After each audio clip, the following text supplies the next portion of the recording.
46वां बाब करकमीज के मकाम पर मिस्र की शिकस्त। खुदावंद का कलाम जो यर्मिया नबी पर अक़वाम की बाबत नाजिल हुआ, मिस्र की बाबत।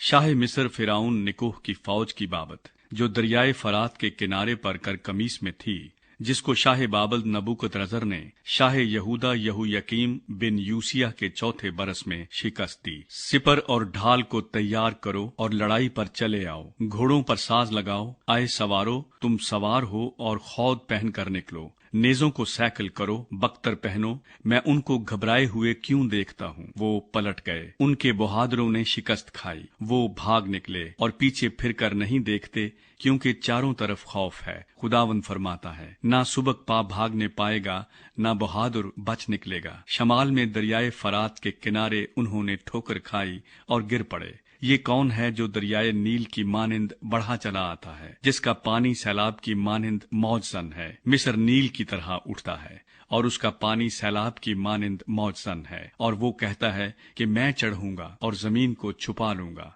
मैं शहरों को और उनके बाशिंदों को नेस्त कर दूंगा। घोड़े बरंगेख्ता हों, रथ हवा हो जाएं, और कूशो फूत के बहादुर जो सिपर बरदार हैं और लूदी जो कमान कशी और तीर अंदाजी में माहिर हैं निकलें, क्योंकि ये खुदावंद रब्बुल अफवाज का दिन यानी इंतकाम का रोज है, ताकि वो अपने दुश्मनों से इंतकाम ले। बस तलवार खा जाएगी और शेर होगी और उनके खून से मस्त होगी, क्योंकि खुदावंद रब्बुल अफवाज के लिए शिमाली सरजमीन में दरियाए फरात के किनारे एक ज़बीहा है। आए कंवारी दुख्तरे मिस्र, जिलाद को चढ़ जा और बिलसान ले। तू बेफायदा तरह तरह की दवाएं इस्तेमाल करती है, तू शिफा न पाएगी। कौमों ने तेरी रुसवाई का हाल सुना और जमीन तेरे नाले से मामूर हो गई, क्योंकि बहादुर एक दूसरे से टकराकर बाहम गिर गए। नबूकतरजर की आमद। वो कलाम जो खुदावंद ने यर्मिया नबी को शाह बाबल नबूकतरजर के आने और मुल्क मिस्र को शिकस्त देने के बारे में फरमाया। मिस्र में आशकारा करो, मिजदाल में इश्तिहार दो, वहाँ नूफ और तफ नहीस में मुनादी करो। कहो कि अपने आप को तैयार कर, क्योंकि तलवार तेरी चारों तरफ खाई जाती है। तेरे बहादुर क्यों भाग गए? वो खड़े न रह सके, क्योंकि खुदावंद ने उनको गिरा दिया। उसने बहुतों को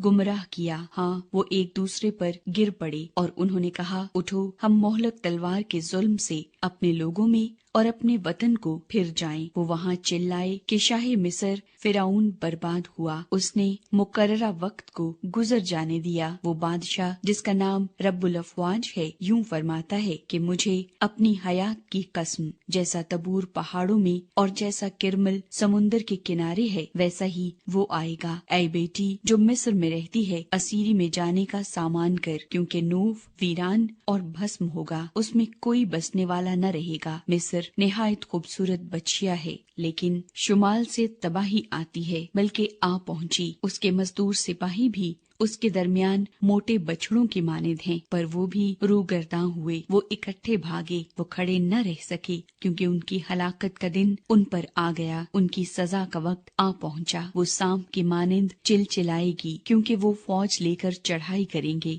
और कुल्हाड़े लेकर लकड़हारों की मानिंद उस पर चढ़ आएंगे। वो उसका जंगल काट डालेंगे, अगरचे वो ऐसा घना है कि कोई उसमें से गुजर नहीं सकता। खुदावंद फरमाता है, क्योंकि वो टिड्डियों से ज्यादा बल्कि बेशुमार हैं। दुख्तरे मिस्र रुसवा होगी, वो शिमाली लोगों के हवाले की जाएगी। रब्बुल अफवाज इसराइल का खुदा फरमाता है, देख, मैं आमून नो को और फिराउन और मिस्र और उसके माबूदों और उसके बादशाहों को, यानी फिराउन और उनको जो उस पर भरोसा रखते हैं, सजा दूंगा। और मैं उनको उनके जानी दुश्मनों और शाह बाबल नबूकतरजर और उसके मुलाजमों के हवाले कर दूंगा। लेकिन इसके बाद वो फिर ऐसी आबाद होगी जैसी अगले दिनों में थी। खुदावंद फरमाता है, खुदावंद अपने लोगों को बचाएगा। लेकिन आए मेरे खादिम याकूब, हिरासा न हो, और आए इसराइल, घबरा न जा, क्योंकि देख, मैं तुझे दूर से और तेरी औलाद को उनकी असीरी की जमीन से रिहाई दूंगा। और याकूब वापस आएगा